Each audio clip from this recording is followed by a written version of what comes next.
Helo a chroeso I Hawl y mis Tachwedd.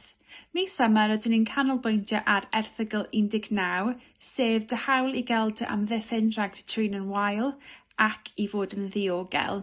Rydyn ni'n gwybod o'r gwaith rydyn ni wedi gwneud dros y flynyddoedd bod bwlio yn mater cyffredin I bobl ifanc. Nid yn unig yw hyn yn rhywbeth sy'n digwydd mewn ysgolion, ond allan yn y gymuned hefyd.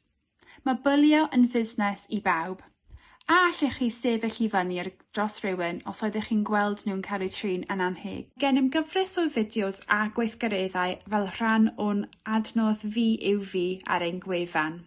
Rydyn ni'n gobeithio gallai pobl defnyddio'r adnodd yma I geisio taclo ystrydebau, stereotypes, am grwpiau o bobl ifanc gwahanol ac yn lle I ddathlu'r amrywiaeth sydd gyda ni yng Nghymru. Mae gennym hefyd adnoddau ar bwlio a cyberbwlio I drafod y pwnc yn ddyfnach.